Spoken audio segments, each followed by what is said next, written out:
Chumlee's shocking courtroom outburst goes viral. Rick set me up. The explosive downfall that no one saw coming. It started like any other day, until it didn't.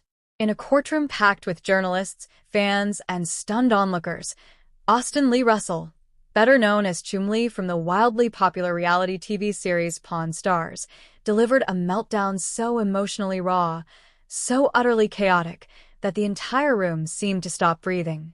As the judge announced the life sentence, Chumlee didn't just break down, he exploded. Rick set me up. I was just the fall guy for everything, he screamed, his voice cracking, tears streaking down his face as he was restrained by courtroom officers. The moment was caught on camera, and within minutes, the footage ricocheted across the internet like a thunderbolt. But how did America's lovable goofball from a pawn shop become a convicted felon facing life behind bars? And more importantly, is there any truth to his shocking claims? Let's dive in. The rise of Chumlee, from goofball to household name. Before the courtroom drama, before the drugs and guns, and before the betrayal allegations, Chumlee was a fan favorite.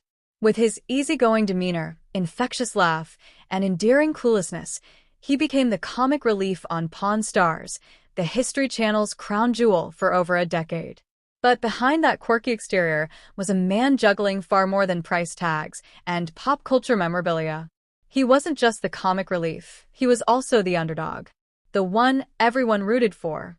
But sometimes, being the underdog means you're also the easiest to manipulate. Or at least, that's what Chumlee now claims. The first crack, a simple drug allegation, or so he thought. In the early days of the investigation, it seemed like a minor legal hiccup. Authorities had raided Chumlee's Las Vegas home looking into a sexual assault allegation, which ultimately wasn't pursued. What they did find, however, turned the case on its head. Bags of marijuana, methamphetamine, Xanax bars, and a loaded gun. Wait, scratch that. Multiple loaded guns. And here's the kicker. Chumlee was already a convicted felon, which made possession of firearms a federal offense. His previous conviction had barred him from owning any weapons. That alone carried serious prison time. But investigators weren't done yet. Hidden rooms, secret stashes, and a vault full of surprises. Authorities weren't expecting to find what looked like a mini armory tucked away behind a bookshelf. Hidden rooms in Chumlee's house contained not just firearms, but cash bundles, safes filled with undisclosed substances, and surveillance footage he had bizarrely saved to USB drives. Many of these videos revealed disturbing content, meetings with shadowy figures, questionable financial transactions, and one mysterious tape that simply showed him arguing with Rick Harrison in the back office of a pawn shop. At that point, fans didn't know what to believe. Was Chumlee spiraling on his own, or was there something much darker beneath the surface? The trial that gripped the nation. When Chumlee finally stood trial, the nation tuned in like it was the O.J. Simpson case all over again, except this time, the defendant wore baggy jeans and a Pac-Man shirt. Prosecutors painted a portrait of a man double-living, the smiling pawn shop clown on television versus the well-connected, secretive trafficker who used his fame as a cover. Chumlee's defense team insisted he was framed, manipulated, and used as a pawn in a far bigger game, one orchestrated by none other than Rick Harrison, the face of the Pawn Stars franchise. Then came the meltdown. Rick set me up. The courtroom erupts. As the judge handed down the life sentence, citing multiple violations and a pattern of criminal behavior, Chumlee couldn't take it. He screamed Rick's name. He accused the man he called a friend, a mentor, even family, of betrayal. They needed a fall guy. I was just the dumb one who trusted everyone, he shouted as officers restrained him. His sobs echoed through the room as whispers swept through the gallery. Was he telling the truth, or was it a desperate attempt to dodge accountability? The internet, naturally, had thoughts. The fallout inside the Pawn Stars universe. Who's still standing? In the wake of Chumlee's conviction and his explosive accusations, the once cozy Pawn Stars family dynamic has fractured beyond repair. Corey Harrison, Rick's son and Chumlee's longtime friend, has stayed mostly silent. But fans have noted his sudden vanishing act from both social media and public appearances. Is he laying low to avoid being dragged into the chaos? Or does he know more than he's letting on? Behind the scenes, insiders allege that the Pawn Stars production team has been scrambling to contain the PR fallout. Several upcoming international episodes were quietly pulled from air, and a scheduled European memorabilia tour was abruptly cancelled due to unforeseen circumstances. Viewers are starting to piece together the puzzle. If Chumlee was involved in something criminal, how much did the rest of the crew know? And if Chumlee is telling the truth, could Pawn Stars be sitting on a house of secrets far more valuable and dangerous than anything ever pawned on the show? Life behind bars, the new reality of Chumlee. Inside the correctional facility, where Chumlee is now housed, things are anything but easy. Sources report he's been placed in a segregated unit due to the high-profile nature of his case, and because other inmates reportedly recognized him from TV and mocked him relentlessly. Gone is the laid-back jokester who once bargained for vintage pinball machines and Pokémon cards. Now, he's just another inmate trying to survive each day under harsh scrutiny and emotional isolation. One prison guard, speaking under condition of anonymity, said, "He cries at night, talks to himself, still insists Rick set him up.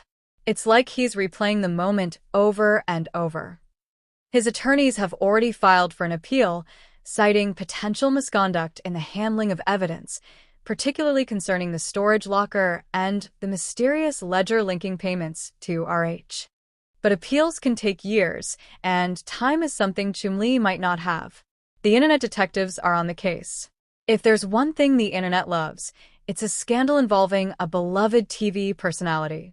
Amateur sleuths have launched entire YouTube channels and Reddit forums dedicated to unearthing the truth behind the Pawn Stars fallout.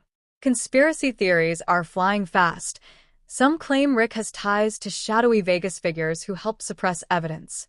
Others suggest the show's producers might have known about Chumlee's activities, but chose to ignore them for the sake of ratings. One thread titled Pawn Stars, the Vegas Mafia Connection, is now pinned at the top of multiple Reddit subforums. It includes alleged screenshots of bank transfers, anonymized testimony from a former showrunner, and even drone footage showing deliveries made to the pawn shop at odd hours. True or not, the internet isn't waiting for the courts. They're building their own narrative, and it's one hell of a ride. What about the money?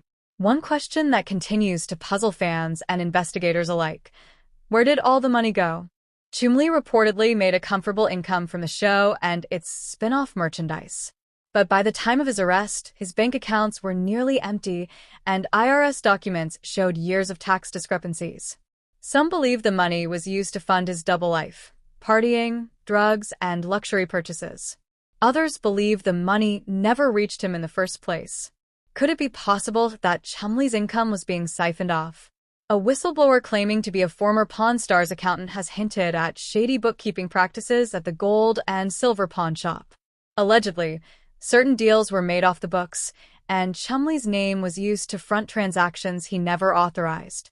If proven true, this wouldn't just be a scandal, it would be a financial bombshell.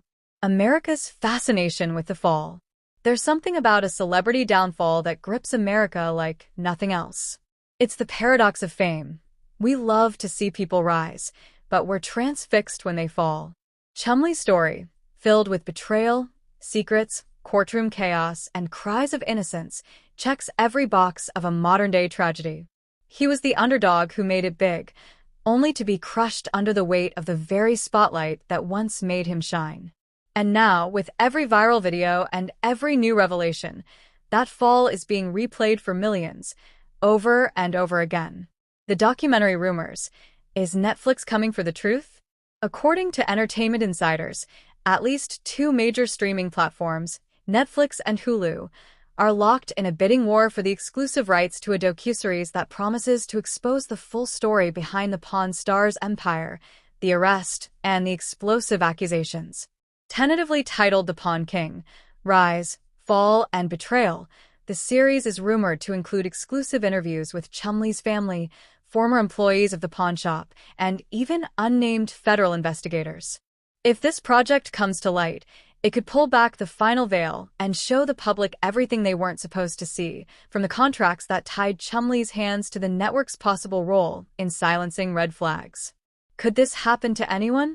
Maybe the most chilling question we should all be asking is, what if Chumlee really is innocent?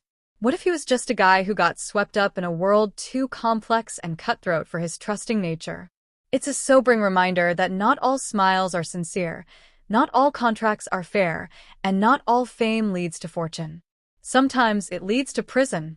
Sometimes the people we laugh with are hiding the deepest wounds. Sometimes they're crying out for help, and we don't see it until it's far too late. A final word. Let's talk about second chances. If this story has taught us anything, it's that everyone's fighting battles we don't see. Chumlee, whether guilty or not, is human. He was beloved. He made people laugh. And now he's shattered.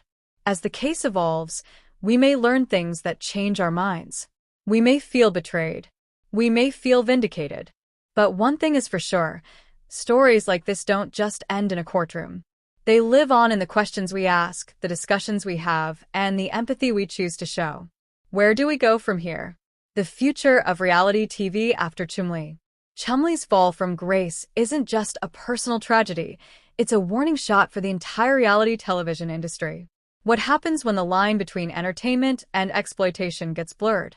How much responsibility do producers, networks, and co-stars have when their cast members start to spiral? As more reality TV personalities step forward with stories of mental health crises, financial abuse, and behind-the-scenes manipulation, Chumlee's case may become a tipping point. Fans aren't just passive viewers anymore. They're paying attention, asking questions, and demanding accountability. Some experts are even calling for legislation to protect reality stars, many of whom aren't protected by the same unions and contracts that shield actors in scripted series. After all, when your trauma becomes primetime entertainment, who's really looking out for you? Corey Harrison's mysterious silence.